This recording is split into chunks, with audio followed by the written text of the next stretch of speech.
Welcome to Spen, the show about bringing you the past and future of Hollywood while it's burning down in a blazing inferno. It's certainly been a year, and I think we should look back on it.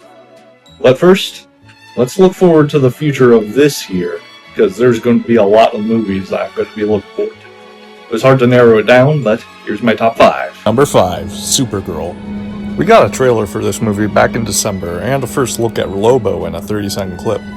Ever since the ending of Superman, I couldn't wait to see that Supergirl in her own adventure somewhere far away in the DC universe. The story that this movie is adapting is a really compelling one for Supergirl too.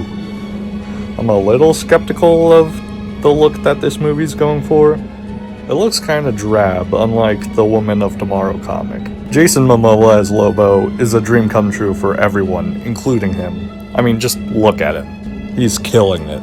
Number 4, the Super Mario Galaxy movie. Yeah, I talked about this movie already, but I loved the last movie a lot, even if it was just borderline a theme park ride instead of a movie. We haven't seen really many hints of it, but this movie has a lot of potential if they actually adapt the story of Rosalina faithfully. This will at least be enjoyable as a treat, as a lifetime Mario fan, even if we don't get that story. Number 3, Project Hail Mary. I haven't read the book. I mean, do I look like someone that has? But the movie's premise is really intriguing, and it's being directed by my favorite directing duo of all time, Phil Lord and Christopher Miller, who are also responsible for 21 Jump Street, Cloudy with Chance of Meatballs, and the first Lego movie, so yeah, I'm looking forward to it. It's coming out in a few weeks, so I'll probably make a Spen 2 mini about it. Number 2, Avengers Doomsday. When this was revealed to be replacing Kang Dynasty and casting Robert Downey Jr. as Doom himself, I was not exactly a happy camper. But with the teaser trailers we've been getting and the really compelling rumors and leaks, I'm pretty excited for this now. More of the thing is never a bad thing, if you ask me.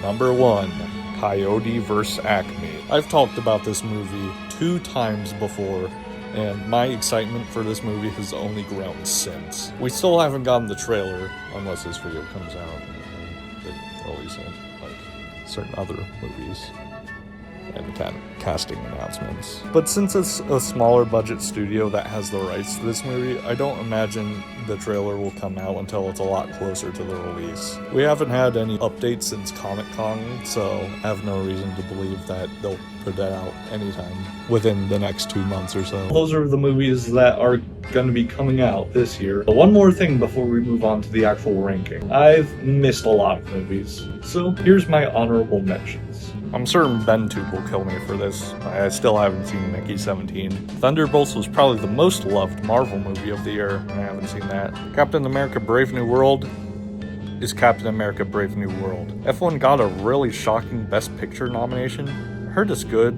but again, I haven't seen it. DreamWorks showed us how they do live-action remakes for the first time, and it looks super faithful. But it's so faithful that it's completely interchangeable with the original. I guess I could say I have seen it, because I've seen the original.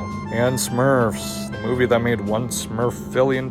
Yeah, I really liked the part where Rihanna is Smurfette, said, "Hi, I'm Smurfette," and then she Smurfetted all over the place. I also haven't seen the movie. I forgot to record this part, but we're going on to the ranking now. Lilo and Stitch.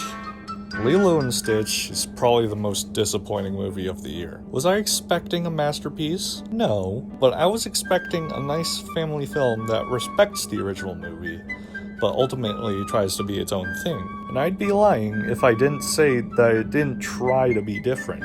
The problem is that the changes this movie makes are absolutely brain dead and don't offer anything good that the original didn't already have. I will say I like Stitch's design, and 1 or 2 jokes did make me laugh, but I've talked about this movie at length before, so you don't need to hear my thoughts on this again. Now for the least surprising bad movie of the year, Sneaks. Yep, that's indeed a Toy Story ripoff.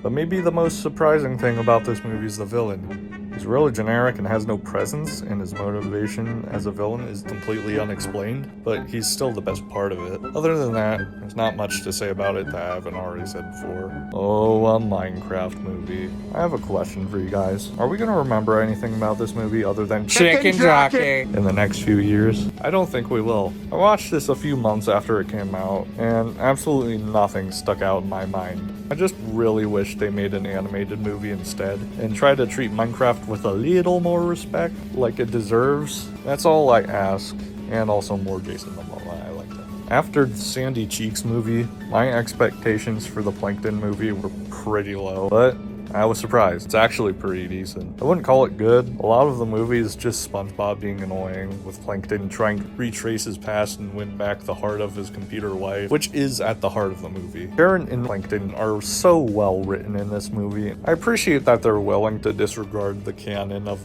the SpongeBob universe, what little it has, for the sake of the story they want to tell, whereas the rest of modern SpongeBob does it just to do it. I was surprised by this movie. The Day the Earth Blew Up is a Looney Tunes movie that was canceled by Warner Bros. And saved by Ketchup Entertainment. Sound familiar? Yeah, this company saved this movie too. Is it good? I'd say yeah. It's great to see a feature-length Looney Tunes movie animated the entire way instead of a live-action hybrid. I mean, nothing wrong with Space Jam. This movie just looks lovely, and it has a lot of great gags. The biggest problem I have is the pacing. The third act of this movie goes on for like way too long, and then they tried to pull a third act breakup with Daffy and Porky. And, you know, I appreciate the attempt to add depth to these characters like the Goofy movie did to Goofy, but it's just really forced and feels like they only did it to pad out the runtime. Well, it's great this movie came out at all. As a kid, I was never really the book kind of kid, but there was a few series I loved, but one of those was Dogman. As the spiritual successor to Captain Underpants, when that ended, I was psyched to have more from Dav Pilkey. And in 2020, when they announced that this would be getting a movie following the Captain Underpants movie, which was also excellent, I was beyond thrilled. It came out with very quiet fanfare, so what did I think? It's really good, but it's nowhere near as good as Captain Underpants. The animation is excellent, basically taking the style that Captain Underpants had and giving it a colored pencil Spider-Verse-esque style. It looks really nice. As someone who's read the first 4 books, this is a really faithful adaptation. Almost too faithful. The jokes, while funny, are mostly lifted directly from the book, and the ones that are ad-libbed by Ricky Gervais. They really should have saved Flippy for the sequel, because another problem I have with this movie is that it is beyond overstuffed. They speed through Dogman's origin story in less than like 10 minutes, and it could have easily just been the first half of the movie. This movie's pacing is really weird with how stuffed the first half of the movie is, and the second half comes to a screeching halt. There's like a building fight that lasts like 30 minutes. I mean, besides these problems, I would have adored this movie as a kid, but it's still pretty good. The new SpongeBob movie, Search for SquarePants. So fun fact, this was the most packed theater experiences I've had for a 2025 movie. Superman wasn't as packed. Anyway, the movie came out and it was surprisingly pretty good. When the trailer came out, I thought this movie looked like the epitome of modern SpongeBob at its worst. Bad comedic timing, over-exaggerated faces, cheap nostalgia pandering, and really bad animation. But when I watched this movie, those problems were pretty much non-existent. The animation looks far better on the big screen, and it looks pretty nice at that. They straight up put all the worst jokes in the trailer. And this movie has some hilarious moments, like that one fourth wall breaks. I'm surprised to say that they captured the feeling of classic SpongeBob without just referencing it in the most cheap way possible. I really liked this movie. I would watch it again. I cannot say that about Sponge on the Run. I already talked about this one in a Spen 2 mini, but Zootopia 2 was surprisingly really great. This had all the potential just to be the first movie again, but they really make this stand on its own 2 feet. I won't dwell on it too long. If you want me to say more about this, just watch my Spen 2 mini on it. The Naked Gun is one of the most absurd movies I've ever seen, and I loved every second of it. There is legit a gag in this movie like every 30 seconds, and for the most part, it's a complete comedic riot. Liam Neeson is surprisingly really funny in this role. I wish he did more comedic roles in his career. You don't even need to watch the original Naked Gun at all to like this movie. It's all self-contained except for this one scene, but even then, all you need is just knowledge of the original cast.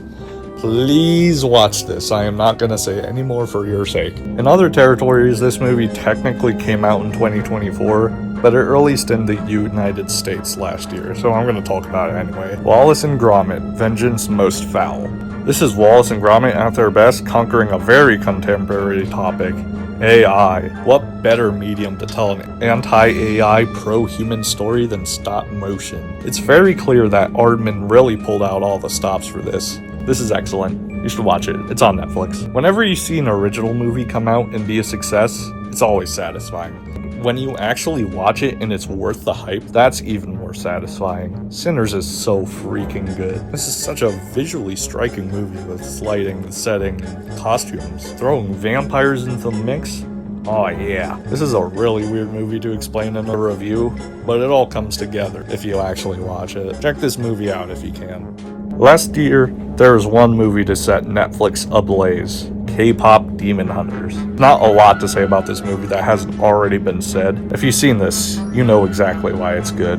It's incredible just how massive this movie became thanks to it going to Netflix. If this went to theaters, I bet you guys that this would be your first time hearing of it. The movie's songs are also great, but again, I don't have to tell you that. I'm certain you've heard Golden on the radio before. If you haven't watched this, do yourself a favor and get a Netflix free trial and watch this. You won't regret it. Fantastic Four First Steps is fantastic.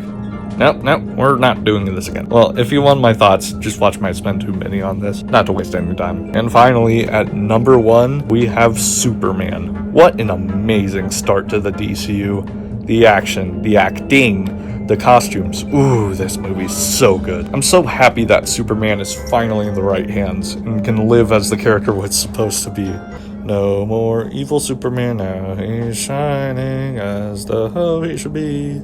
Something, we're gonna be golden, gonna be golden. That's it for this month's episode of Spen 2. Next time, we're gonna be looking at some cartoon movie.